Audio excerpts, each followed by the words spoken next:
talking about games is boring. This was drawn into sharp focus for me the other week when a controversy erupted about movement changes to Battlefield 6. Hundreds or maybe thousands of people were passionately arguing about a post where Battlefield developers said they were going to reduce players' accuracy when they were sliding or jumping. We didn't know how big the change would be or how it would change the game, but that didn't stop people from writing video essays and angry social media posts campaigning for or against it. A bloody change to a hidden number dictating how accurate you'd be after sliding.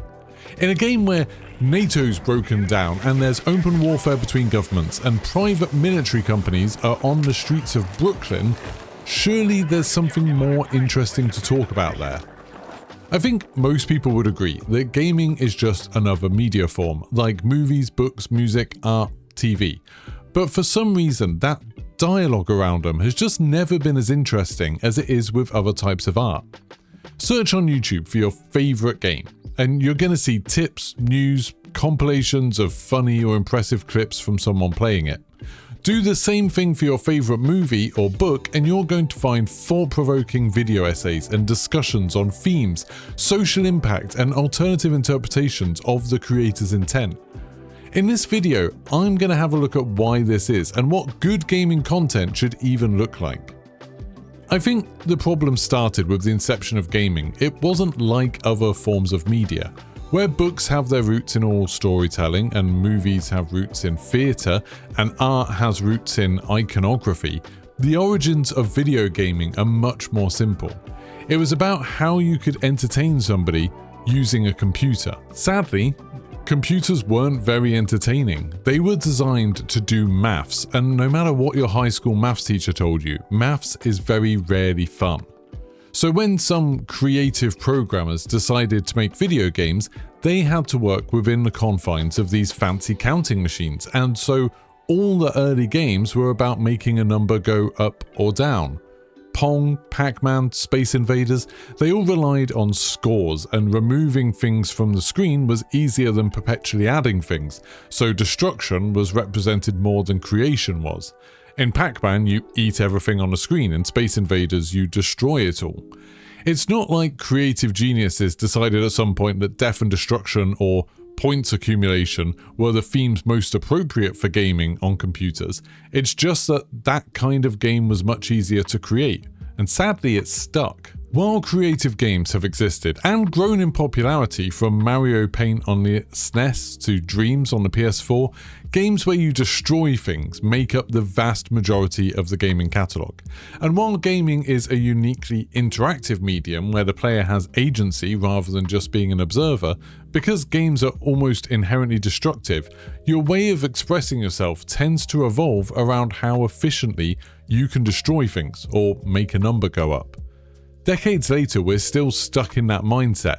Not every game falls into it, but what you do in most games can still be boiled down to making a number go up, like in FIFA or Dance Dance Revolution, or making the number of something else go down, whether that's getting kills in Call of Duty or clearing out patches of dirt in Power Wash Simulator.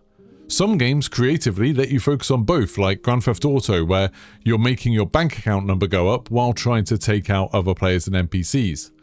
This focus on efficiency and destruction or accumulation has led to gaming being talked about more like a sport than a medium for art.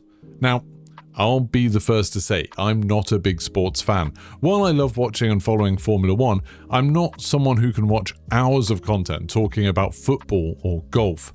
I understand why people enjoy playing the sports, I just don't really understand the fascination with the conversation around them. To me, it's inherently limited. One team or player is better or worse than the other one, and you can come up with reasons why that might be, and handily you can't ever be proved right or wrong because in truth there's billions of variables at play to the point where the result is largely random. And then the result doesn't actually matter anyway because there's always another match or season or league to take your attention. Content around gaming right now is similar to the content around sports in lots of different ways. People obviously like talking about players that are doing well or competing, or sometimes entire teams in esports, but then they also like to talk about the actual games and franchises as if they're sports teams. debating whether Call of Duty Black Ops 7 will do as well as Black Ops 6, and if Battlefield 6 is actually going to be the winner. They talk about developers the same way they do with athletes, discussing if Kojima is past his prime and if he really has another great game in him, or if Randy Pitchford was ever really good or it was all just hype. They even talk about gaming platforms like sports teams and whether Xbox or PlayStation will do well next generation, and if Nintendo are even playing in the same league. It often leads to circular, repetitive discussions without any real substance. Like with sports, gamers often massively oversell their expertise and knowledge, giving unsolicited advice and making grand statements they couldn't possibly ever back up, and interpreting complex and usually incomplete statistics in ways that make it look like their chosen perspective is right. It's so dull. Compare that to the way people talk about movies. I should probably put a disclaimer here that you need to try and think about movies as more of an art form and not just concentrate on the comic book movies or other summer blockbuster franchises, because they often do fall into the same hole of being talked about like sports. But like, you know what I mean, real movies, The Godfather, Pulp Fiction, Parasite, City of God. I'm just now realizing how many of the best movies of all time happen to be about crime. But anyway, movies are a good comparison to games. While they might not be interactive, they do share a lot of qualities. They're not usually made by a single artist in the way literature, music, and art might be. They tend to involve big budgets, multiple studios and teams, technology's a big factor, and they can often be relatively expensive to enjoy. They're also comparatively modern occurrences with only a century of history compared to the millennia that literature, art, theatre, and music have existed. But the way people talk about movies is so much richer. When people want to talk about a film, they talk about how it made them feel, what it could mean for society, what it tells you about someone else's perspective on the world, or how it pushes the medium forwards into something new. Yes, people will talk about the technical aspects, the cameras used, the quality of CGI, and the money spent on sets and costumes and lighting, and people do the same thing with gaming, talking about the engine used and the mechanics and how it feels to play. But when people do it with movies, they're talking about how those things serve the purpose of the film, the intention and the message. With gaming, we obsess over those things in terms of just how much fun it is to play. That's like coming out of a movie and saying, well, it was great, they spent so much money on it, it felt nice to watch. I think we demand more from movies, intellectually. We demand that they make us think about something or make us feel an emotion. Even if it's just making us laugh, they need to do it in like new ways or build upon movies that have come before. With gaming, we have such low standards. A review score will often just revolve around whether it kept your brain occupied successfully and for how long, just if it entertained you. When you play a new Call of Duty like Black Ops 7 coming soon, do you think about how it will make you feel beyond entertained or bored? Do you think you'll stop to consider what themes it's trying to represent, or what emotions it's trying to make you feel, or what it's trying to say about society? This year's Call of Duty, Black Ops 7, will be the 53rd Call of Duty title, the 22nd if you want to just count the major mainline releases. Do you think you could honestly tell me what any of them were about? Not the topic or the plot, but the themes. Like, what were any of them trying to say?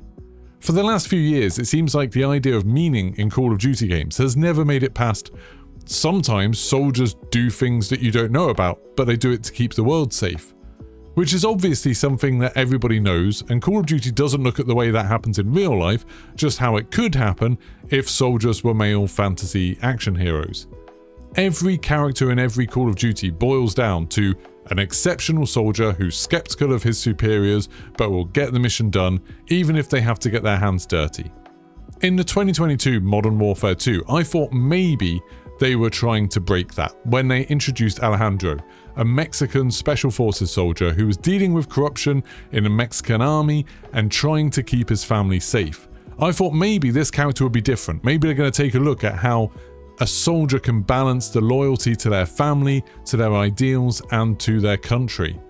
But then, in the game, he tells some US soldiers about his family the second he meets them, and then he gets involved in a mission where they just destroy a Mexican village with an AC-130. So that kind of goes out the window. Of course, it's not fair to reduce all of gaming to Call of Duty. like I said with the movie summer blockbusters. It's just that that's the series that I know my subscribers play that I can probably relate to you with. Gaming does have other much better examples of games that are well written. The Last of Us Part 2, Disco Elysium, Clair Obscur Expedition 33, Journey, Red Dead Redemption 2, Shadow of the Colossus, Spec Ops The Line, even Bioshock Infinite. These games are often lauded precisely because they break the mold of dumbed down games, and they cross over into a real art form that demands more of the player and offers something richer in return. Now, I'm going to show you what I mean about this with The Last of Us Part 2. It's hard to talk about it without giving some things away. So here's your warning: if you haven't played it yet, maybe skip to the end of the video now. But if you would like to see me delve more deeply into some of those games that I just mentioned, and maybe even more games than that, let me know in the comments and maybe I'll do some video essays like this on exactly why some of these games stand out. So, The Last of Us Part 2 is possibly my favourite game of all time. I know it's a controversial one in some ways, and for the sake of this video we'll ignore the transphobic and homophobic idiots, but there's definitely a group of people that I think misunderstood the first game deeply and carried that through to be disappointed by the sequel. Some people saw The Last of Us Part 1 as a simple quest narrative, where Joel is the hero. People who played it that way built Joel up to be something he wasn't, a typical heroic male figure, strong and capable and a born leader who knew where to go. The game for them was about getting to the end, and then that ending was a twist, but they understood it as the right choice because Joel was their hero and Ellie was a damsel in distress. Of course, the first game wasn't that at all. The Last of Us Part 1 was a tragedy, which was clearly established at the very start. Joel was broken and flawed, and his trauma from the opening of the game haunted him and ruined him.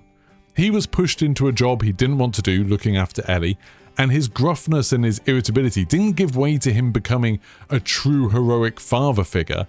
Instead, we saw a broken man replace one daughter with another in a way that's clearly wrong.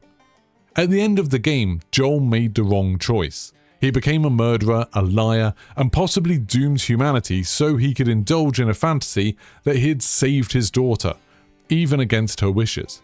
It was not a happy ending. Joel was no hero, and Ellie was not a damsel in distress.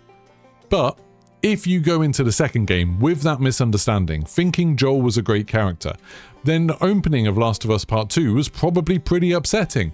But now you had what some people saw as a basic revenge story with a new hero and a clear villain.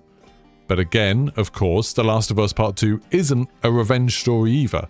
The developers and writers were clever, and they knew that that's how some people would want to see it. And they played with that idea, showing you that this was how Ellie saw the world, because she was flawed too, like many of the players. That view of the world she holds is constantly challenged throughout the game. The supposed villain is deeply humanized and becomes the far more empathetic character. The characters who support Ellie's view are punished and miserable, while the ones who reject it break free and are happier. The Last of Us Part 2 is really about people who live in the past or for the future, and how the people who live for the past are tied to cycles that lead to despair, while people who live for the future can start again and build something better. By the end of the game, the message is clear, and it encourages you to look back on everything that came before, now in a different light, and it has a message that actually resonates in the real world and is easy to relate to. It was thought-provoking, and that's what I want from games. Now that way of talking about games is super fun to talk about, and hopefully more interesting to you than if I'd talked about how they made the sniper rifle feel good by reducing the visual recoil by 4% or some nonsense. Like I said, if you'd like deeper dives into those games I mentioned earlier, and you have other recommendations for games to talk about, please let me know in the comments. I guess in conclusion, I wish there was more of a demand for games that have the kind of depth necessary to lead to discussions like this. It doesn't even have to be single-player games. I think Call of Duty has plenty of opportunities to present interesting perspectives on war, through the multiplayer even. Why not have modes where you're in an asymmetric war, like many of the wars that are being fought today? Why not find ways to make life more meaningful in the game, and make getting shot or shooting people more traumatic? FIFA could treat players as more human, with their psyche being more important, allowing generative stories to play out as not just their confidence and ability develops or is shaken, but their pride or their sense of purpose and their connection to the fans that they're performing for. Games don't have to be dumb.